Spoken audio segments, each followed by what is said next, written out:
చూస్ country delight, live better. ఇప్పుడే country delight యాప్ని download చేసుకోండి. చాలా ఉత్తేజాన్ని ఇచ్చారు, మీరు చాలా ఆనందాన్ని ఇచ్చారు. 2022లో కానిస్టేబుల్ ఉద్యోగాలు భర్తీ చేస్తూ ఉంటూ ఆర్భాటంగా నోటిఫికేషన్ ఇచ్చారు. కేసుల రూపంలో న్యాయపరమైన చిక్కులు ఎదురైతే పట్టించుకోకుండా వదిలేశారు. ఉద్యోగ నియామకాలకు ఉన్న అడ్డంకులను తొలగించడం ఎలా అని కనీస ఆలోచన కూడా చేయలేదు. అర్హత ఉన్న మీరెంత కష్టపడి ఇంట్లో ఇన్ని కన్నీళ్లు కష్టాల మధ్య మీరు కష్టపడి వచ్చిన తర్వాత కూడా అర్హత ఉన్న ఉద్యోగాల కోసం మీరంతా ఏళ్ల తరబడి వేచి చూసేలా చేశారు. మీరు కోల్పోయిన 3 ఏళ్ల కాలం మేము తిరిగి ఇవ్వలేం, కానీ గౌరవ ముఖ్యమంత్రి గారు మీకు భరోసా ఇచ్చారు. ఈ రోజున కార్యక్రమం గౌరవ హోంమంత్రి గారి అనిత గారి ఆధ్వర్యంలో మేము ఉన్నాం. గత ప్రభుత్వంలో జరిగిన నష్టానికి మేము తిరిగి మీ కాలాన్ని తీసుకురాలేం, కానీ మేము మీకు అండగా ఉంటామని చెప్పి చాలా పెద్ద మనసుతోటి పండగ వాతావరణంలో చేయించిన గౌరవ ముఖ్యమంత్రి మన నారా చంద్రబాబు నాయుడు గారికి మనస్ఫూర్తిగా నా ధన్యవాదాలు తెలియజేస్తాను. కూటమి ప్రభుత్వం అధికారంలోకి వచ్చిన వెంటనే కానిస్టేబుల్ నియామకాలు ప్రక్రియ తక్షణం పూర్తి చేయాలని సంకల్పించింది. ఒక దృఢ సంకల్పంతో ఇందాక గౌరవ ముఖ్యమంత్రి గారు చెప్పినట్టుగా న్యాయపరమైన చిక్కులు తొలగించే పనిని చేపట్టింది. మీ నియామకానికి చట్టపరంగా ఎలాంటి ఇబ్బందులు లేకుండా చేసిన తర్వాతే అన్ని రకాల పరీక్షలు పూర్తి చేశారు. ఒకే రోజున ఒకేసారి ఇంతమందికి నియామక పత్రాలు అందజేయగలుగుతున్నారంటే ఇది గౌరవ ముఖ్యమంత్రి గారి దార్శనికతకి, సోదరి హోంమంత్రి అనిత గారి పట్టుదలకి, ఇది కూటమి ప్రభుత్వ నిబద్ధతకి నిదర్శనమే. 6,100 పోస్టులకి నోటిఫికేషన్ ఇస్తే 6,014 మంది ఎంపిక కాగా 5,757 మంది ఫిట్నెస్ పరీక్షలు దాటి శిక్షణకి అర్హత సాధించారు. అందులో 1,062 మంది మహిళలు కూడా ఉండడం చాలా చాలా ఆనందంగా ఉంది.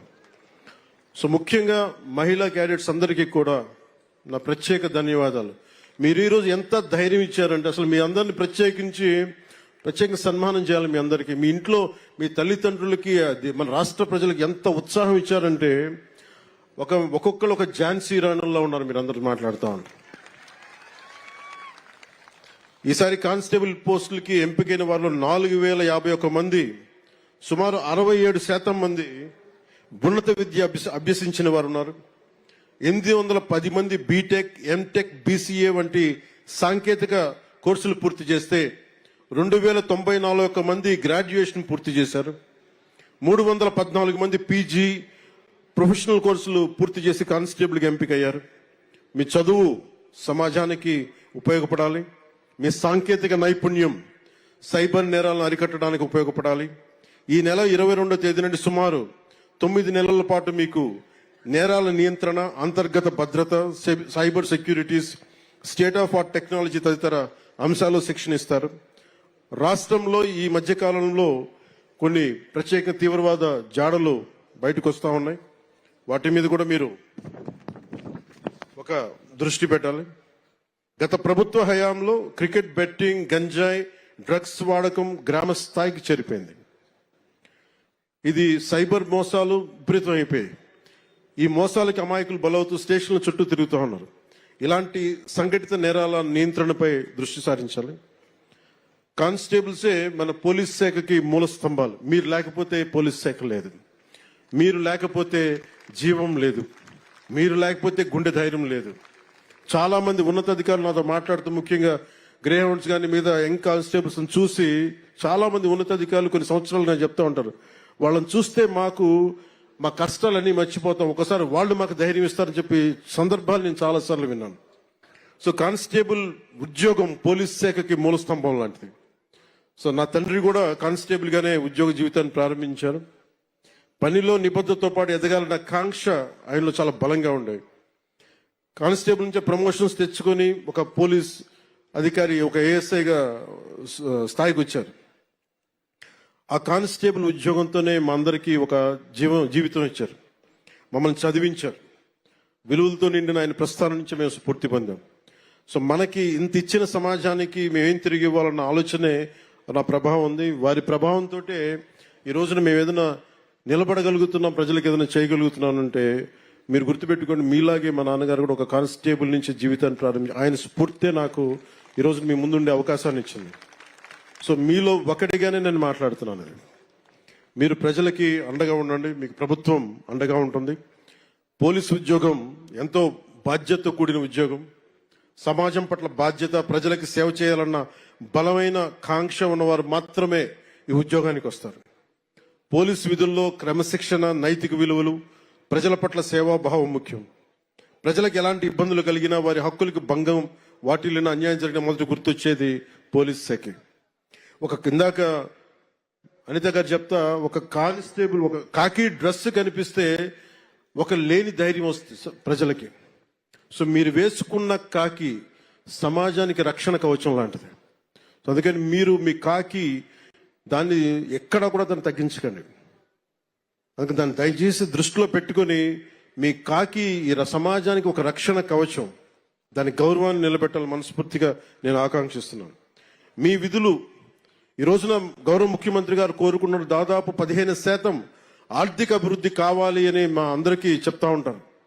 వారు చెప్పేది కూడా శాంతి భద్రతలు బాగుంటేనే దేశాభివృద్ధి బాగుంటుంది, రాష్ట్రాభివృద్ధి బాగుంటుంది, రాష్ట్రం ఆర్థిక అభివృద్ధి చాలా బలంగా ఉంటుంది. ఈ మధ్యన గౌరవ ఉత్తరప్రదేశ్ ముఖ్యమంత్రి గారు కూడా సడన్ గా ఇన్ని లక్షల కోట్లు ఎందుకు పెట్టుబడిగా వచ్చినాయి ఉత్తరప్రదేశ్కి యోగి ఆదిత్యనాథ్ గారు మాట్లాడుతూ ఉంటే, శాంతి భద్రతలు మేము బలంగా చేస్తున్నామే కాబట్టి మా రాష్ట్రానికి పెట్టుబడులు వస్తున్నాయని. అదే మాకు గౌరవ ముఖ్యమంత్రి గారు కూడా బలంగా సూచనలు ఇస్తా ఉన్నారు. శాంతి భద్రతలను ముందుకు తీసుకెళ్లాలంటే మీరు ఇందాక చెప్పినట్టు మీరే స్తంభాలు, మూల స్తంభాలు. అందుకని రాష్ట్ర బడ్జెట్ కూడా, రాష్ట్ర ఆర్థికాభివృద్ధికి కూడా మీరే ఒకలాగా పిల్లర్స్ అవుతారు.